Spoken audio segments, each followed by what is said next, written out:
Olá,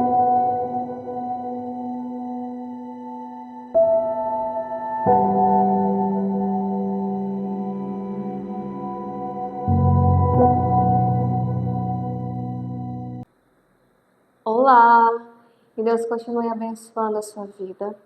Hoje entenderemos mais um pouco sobre a história de Nicodemos e José de Arimateia e a importância deles nesse momento que antecedeu e posteriormente a crucificação e sepultamento de Jesus Cristo.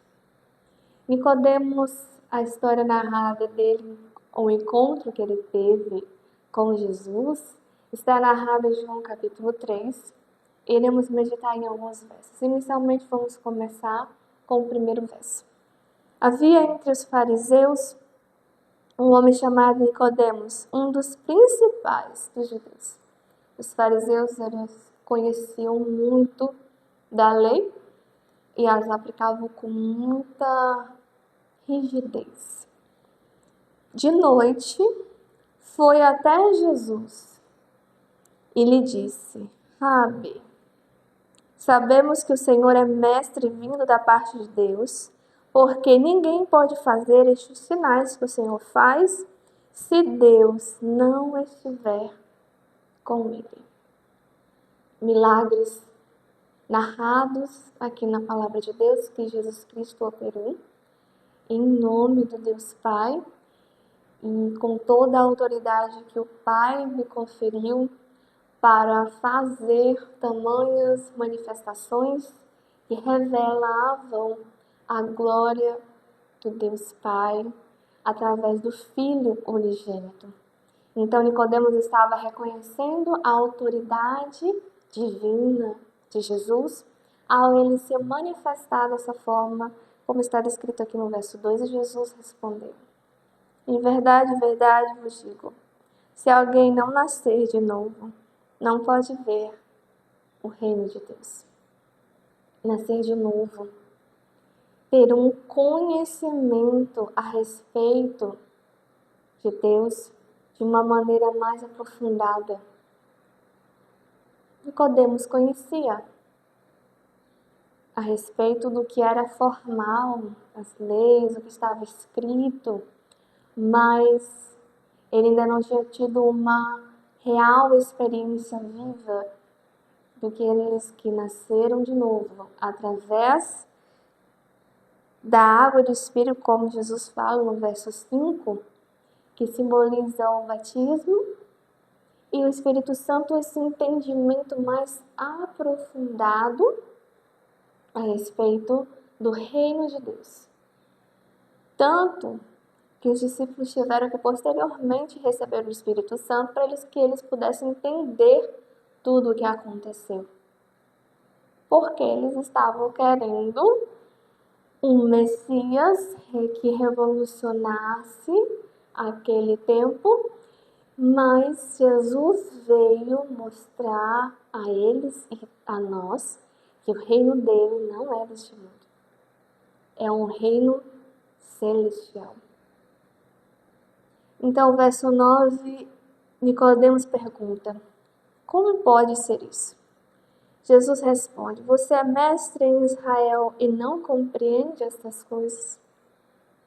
Em verdade vos digo, que nós falamos o que sabemos e damos testemunho do que vimos, mas vocês não aceitam o nosso testemunho. Muito mais do que simplesmente ter conhecimento a respeito de Jesus, você precisa de fato crer Ele como Salvador de sua vida, como Senhor da sua vida.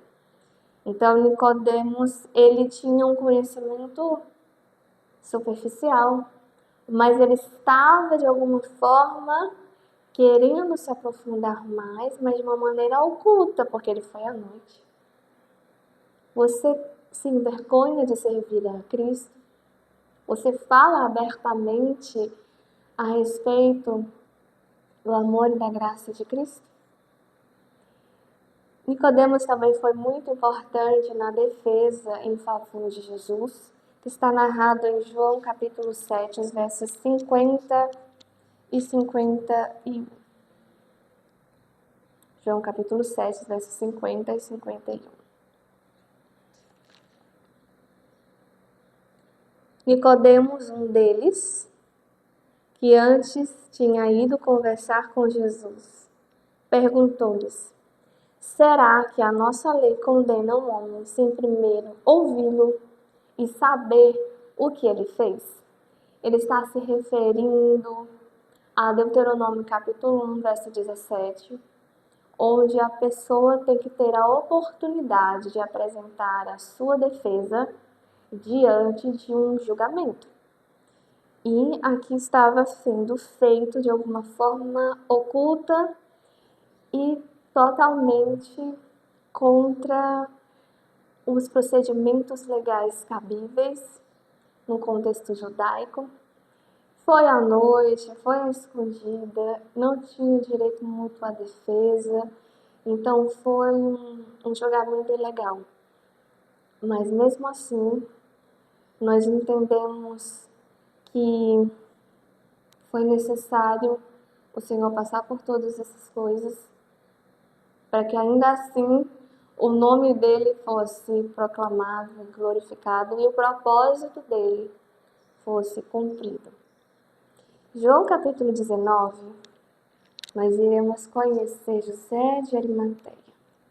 José de Arimateia é um homem muito rico e ele foi importante no sepultamento de Cristo e também Nicodemos estava juntamente com ele neste momento que é narrado nos versos 38 ao 41. Depois disso, José de Arimateia, que era discípulo de Jesus, ainda que em segredo, porque tinha medo dos judeus, pediu a Pilatos permissão para tirar o corpo de Jesus e Pilatos deu permissão. Então José de Arimateia foi e retirou o corpo de Jesus. E Nicodemos, aquele que anteriormente tinha ido falar com Jesus à noite, também foi, levando cerca de 35 quilos de um composto de mirra e aóleos. Tomaram, pois, o corpo de Jesus e o envolveram em lençóis com óleos aromáticos, como é costume entre os judeus na preparação para o sepultamento. No lugar onde Jesus foi crucificado havia um jardim. Nesse jardim havia um túmulo novo, no qual ninguém ainda tinha sido colocado. Que importância tem as pessoas nos momentos que mais necessitamos, posteriormente, como situações tais de um sepultamento. E nós aprendemos ontem com Maria, que o discípulo amado João esteve dando esse suporte a ela. E aqui nós entendemos pessoas que cuidam com carinho, com zelo, da preparação do sepultamento de Jesus. E esta menção a um jardim, no verso 41, não tem como não me lembrar do jardim do Getsemane.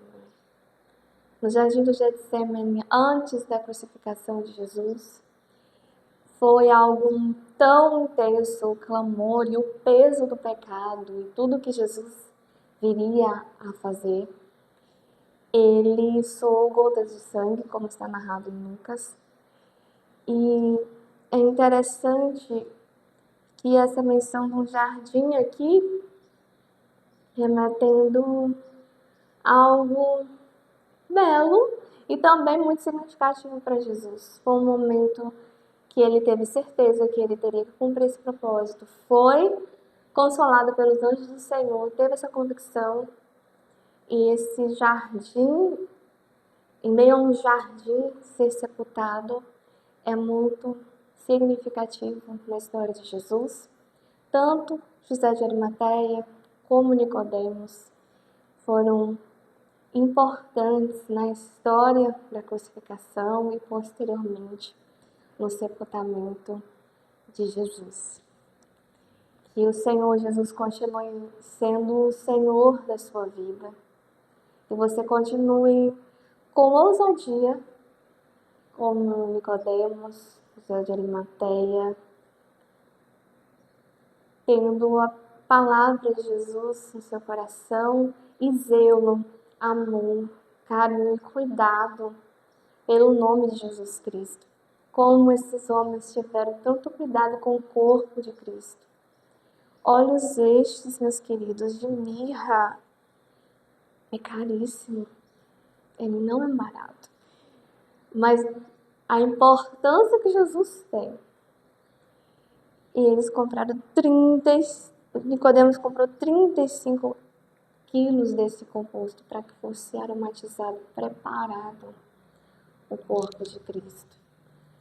Nós devemos ter mais zelo com o nome de Jesus Cristo e também reconhecer mais que esse nome tem autoridade, que esse nome tem poder, tanto nos céus como na terra, e Ele confia a mim e a você para falar a respeito dele às pessoas, e que você primeiro precisa ter convicção que este nome tem todo o poder e é nome sobre todo nome, onde as pessoas são libertadas, são curadas, restauradas, renovadas para uma novidade de vida. Um ensinamento de adoração em espírito e verdade que Nicodemos aprendeu. Posteriormente, à medida que ele foi com certeza abrindo-se para muito mais além do que ele conhecia do Messias, e sim para este que é o Messias que operava milagres e que é o Rei dos Reis, Senhor dos Senhores, o Messias esperado. Amém? Vamos orar. Santo, santo, santo, glorioso, majestoso Deus, nome sobre todo nome, nos ajude, Senhor Deus, a entendermos e também ter mais convicção da autoridade que há no Seu nome, Jesus. E a nós não nos envergonharmos de Ti, e a termos zelo pelo Teu nome, pela Tua palavra, pelos Teus ensinamentos. Nos ajude, Senhor Deus, a sermos luz e bênção na vida das pessoas, dizendo que, através do Senhor, a morte não é um fim, e sim o começo de algo muito maior, que é a eternidade que o Senhor veio trazer para nós por meio do sacrifício de Cristo. Senhor Jesus, nos abençoe, continue conduzindo e direcionando as nossas vidas, em nome de Jesus. Amém. Que Deus abençoe você e até amanhã.